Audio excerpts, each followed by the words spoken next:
I thought I'd do a quick video on the Iittala, I don't know if that's how it's pronounced, tealights. I became somewhat obsessed with them a couple of years ago and bought a whole bunch of them. I'd noticed there's not many videos about them on YouTube, so I thought I'd do one and show you how I've mixed and matched them using lights from below. So I've got three different types mostly. I've got the Iittala Kivi, which is the most prominent one from what I can tell. And there's this other type, I forget what they're called, but apparently in the language of the people that make them, it means like knobs or bubbles. There's a whole bunch of different things that come in those flavors. And there's also the Valkea, which is a larger one. But I ended up mixing and matching them quite a bit. I bought a lot of these new, so they weren't terribly expensive. But I ended up mixing and matching them with these lights below to make a very nice effect. I'll turn the light off so you can see how it looks at night. Makes a lovely bunch of colors. So there's I've got a lot of the cranberries, which I was buying when they were new, and I'm placing them over these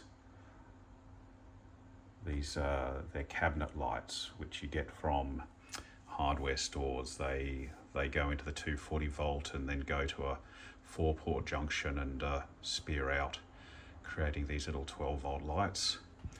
And as you can see here, I've got green, cobalt blue, I've got Seville orange, and then a red up the back.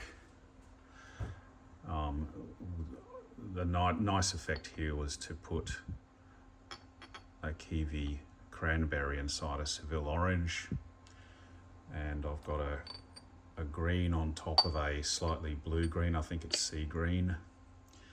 Now this one, this is actually a lavender, but the the amethyst ones are horrendously expensive on the internet. They're like $500–600.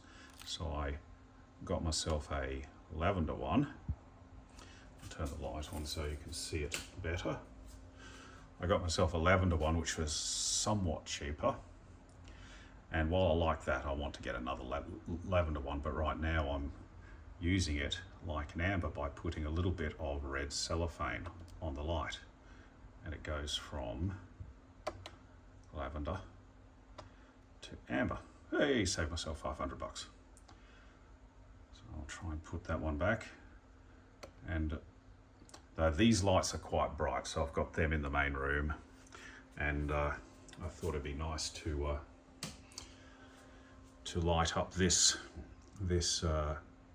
Buddha, which is hundreds of years old. And I used the red to highlight my scary bronze skull, which I painted gold, melted some crayons on for a scary effect, and lacquered. And in a second I'll move over to my little bedroom setup, in which I'm using lights I got off Temu that are 12 volt, not quite as bright. So this is my setup in the bedroom. I've got one of them there, a couple of greens in the middle, and the same setup in reverse over on the other side.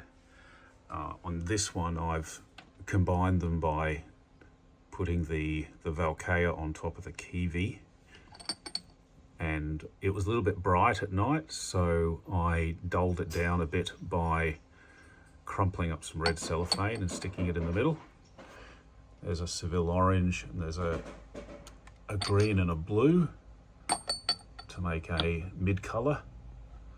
And I forget which color this is, but this is one of the more earthy ones that they're going for more recently. They seem to have moved away from the bold colors, and you need to go online to buy the bold colors. This is an example of the slightly more earthy green that they've created. I've moderated the light there by just putting a votive candle in there, and I've done exactly the same thing over here. That creates a very, you can see it more when there's no sunlight, but it makes a lovely subtle flavored light all the way up the wall on each side. So yeah, I thought somebody might be interested, because I haven't seen many videos online about this particular brand, which is a bit of a collector's item, especially the older colors, and especially the amethyst is horrendously expensive once they become secondhand, but they do an amazing job of making a room more interesting. Okay.